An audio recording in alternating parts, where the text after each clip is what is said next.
Hello, everyone. My name is Anatoly Zhiglevsky. I live in Somaliland. What I'm doing here, how long I live, and what I'm learning here is in another videos. Um, this video is about Berbera Port. Um, the main part of this video is my interview with the Deputy Commander of Somaliland Coast Guard, Mr. Abokor Awil. I took this interview at Berbera Port, which he brought me as an official visit. Before going to interview, I formulate what I learned from the interview. It's not that much. And then I give you 5-minute introduction to Berbera Port. And then it will be followed with the interview. So what I learned. Berbera Port is impressive, not impressive. Okay, I've been to bigger ports, I've been to smaller ports. It looks good, looks impressive. You will see some views, some photos, I guess. So first, what I learned is that it confirmed views which I've got from other discussions with people and with all my views. That Somaliland look at the future with anticipation, and they see progress and development. They're really looking forward to the future. You may argue that because the present is not very good, but the present is manageable, as I also described in other videos. So it's optimism. Optimism when they think about future, and it shows everywhere. And the second learning, which is not reflected in the video too much, but in the other discussions with Mr. Awil, because he is responsible for this part of activity, is about refugees. Refugees, he is looking after, supervising, looking after refugees which arrive to Berbera Port on small boats. This is a serious problem. Why is it a serious problem? Because, as I already discussed in one or two videos, first videos, is that the wars are everywhere around. And Yemen, Sudan, Ethiopia, with Eritrea, with Tigray, and I'm not talking about Puntland, which is a direct contact with Somaliland, military contact. So the wars are everywhere, and people are fleeing their countries. So a few days ago, we talked to the guy who gone out of Ethiopia because he was about to be taken, enlisted to the army, because they are preparing for big continuation of the big war with Eritrea. And he said he had no choice but to flee, but I mean, he's a young guy and children and etc., all these problems. And he's working in a very low-paid job, and of course, it's not enough money, but it's still better than to get killed. Okay, so problems with refugees are not only in Europe, but funny enough here as well.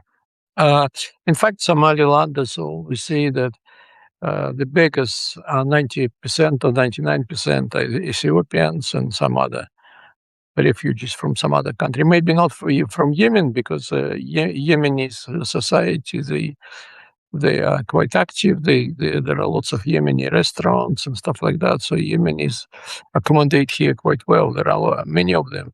I remember there is a war there, and Yemen is very close, just across Gulf of Oman. Anyway, before the interview, some sketch, very basic knowledge about Berbera Port. Berbera was known from very long. It's a very, very good location. So it was part of ancient infrastructure. It was ancient Somali port. It was medieval as well. Portuguese destroyed Berbera in 1518, and then it was occupied by Egyptians, and then a British occupied, of course. And Berbera became actually capital of British Somaliland protectorate, colony protectorate. Okay, that's maybe another program. It's a long program. Was it good protectorate or bad protectorate? From what I heard, it's quite good, but nobody likes British here. But in fact, they've done quite a lot of good. The port was upgraded by Soviet Union. Soviet Union was here between 62, 67. They were expelled. Actually, 77. I was talking about 77. Forgot now. As a naval and missile based together with the airport. Airport was the longest at that time. Now it's not longest, but it's very long. 4.2 kilometers runway. In fact, it's very easy to build long runways because it's in subsurfaces. It's a plain, it's a desert, and it's a hardened plain. It's very, very easy. And we take a road to go to the place where we built our house. It's parts of the road. You can drive 100 miles, no problem, with no road, 100 miles per hour. So Berbera was always basically most developed and a lifeline for the whole Somaliland because it's all trade goes through there. Now it's a modern era. A modern era basically is based with Dubai-based DP World, very big port company with 100,000 workers, whatever, worldwide. Now, of course, it's in deep trouble in view of recent events. I'm recording that. It's 6th of March 2026. The war started recently. So the project started in 2016. Deep World signed some big money, or not big, but for Somaliland, it's very big, some agreement, and they are using that, the Deep World, and it's 51% ownership. Ethiopia was participating, but they did not pay money, and they lost their share. Now it's 49% of Somaliland and 51% to Deep World. So yes, it's developing fast. For example, traffic grew 30% in 2023-25 because of the new investment in new cranes and new infrastructure. And it depends on Ethiopia. If Ethiopia will be interested in the capacity, will increase much further because Berbera is cheaper than Djibouti,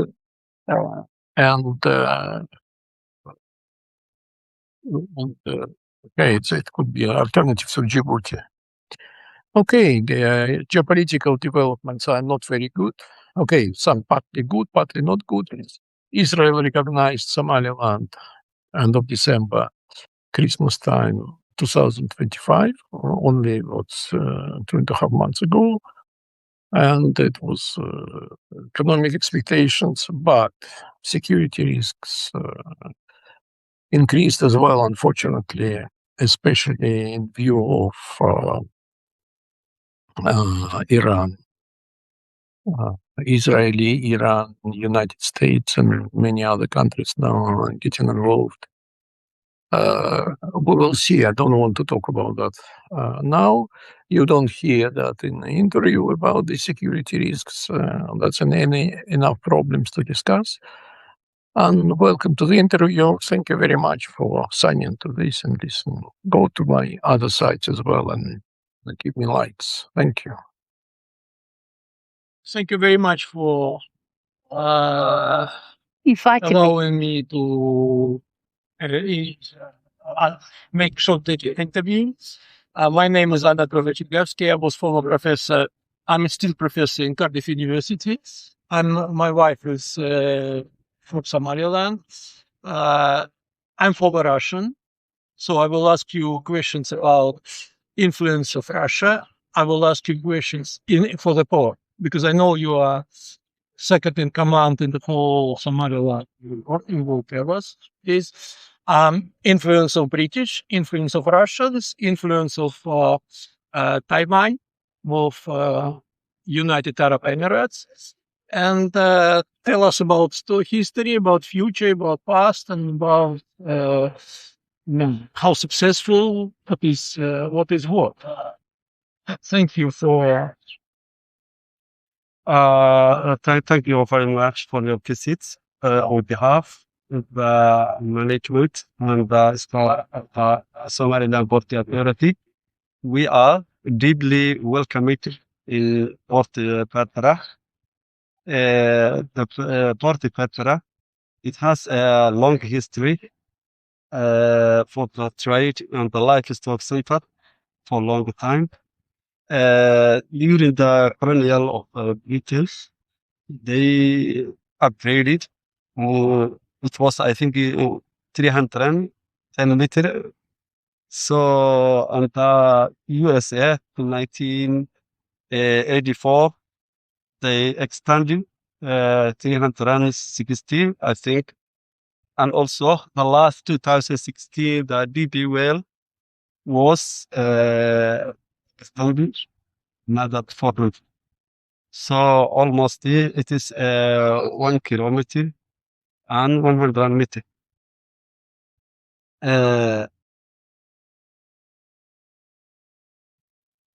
And now it has a capacity. All the ships, it can use the containers, the cargo, the livestock ships, all that, and it has every ship can tolerate because the deep it is 17 meter. So, alhamdulillah, it is so much busy. It is also filled in East Africa, Ethiopia, and also Somalia. So, But I saw Djibouti is 10 times bigger than your Djibouti port. Djibouti port? Yes. Capacity of Djibouti port is much bigger. Yeah, it is a very big for the Djibouti port. But UTILA recognized of Somaliland. So the number of the ships that use now, maybe it is less for the Djibouti. But now we changed the route even because before the ships comes from Asia, like Dubai, go to the Djibouti port, and they come again to the Berbera port. But now, in all the ships becomes direct to the Jebel Ali, Dubai to Berbera. So is it the problem of investment capacity or just non-recognition of Somaliland? Yeah, it is some challenges. Some challenge. Yeah, for the recognition. We hope already now the first government recognizes us now, and we hope that we will be pleased with the port will be to this hope. Okay, so what can you say about British? Were they good to you, to the port and to the Somaliland, the Russians, the Taiwan? Who was the worst? Who was the best? And United Arab Emirates? Who's for the port, from the point of view of port, development of ports? You mean the usage? I think no, from investment and help. Investment first, I told you easily earlier, it was a or 1889 or 19, or something like that. They started to build it first. It's a natural port. So even now the British, they are a party of the who's live well. They have a share. Now, As they still have. Yeah, still they have a share for the BB. British, they are investing now. They still invest some money. Yeah. But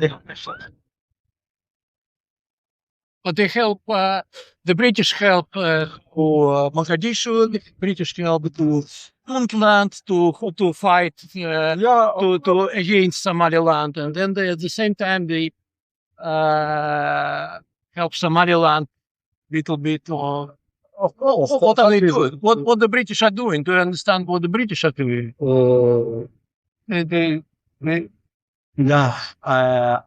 Sure, they are waiting for all the Somalia, Somalian. But now we are talking about in our Somaliland. Are they helping? Are they helping? Yeah. Why they don't recognize Somaliland? I think that is a political issue. So I hope they will realize. Yeah, I hope. Okay, what about Russians? Did they help building the port?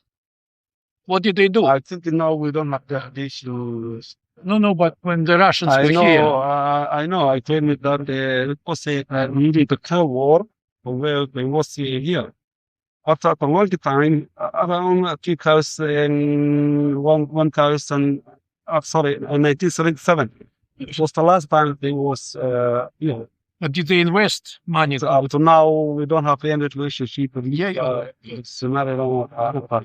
And Taiwan and Taiwan, we have a good relationship. And then do they invest money? Yeah. But look at the ports. Yeah. What about mega investment? But United Arab Emirates, they invested some money into the port. Only the one who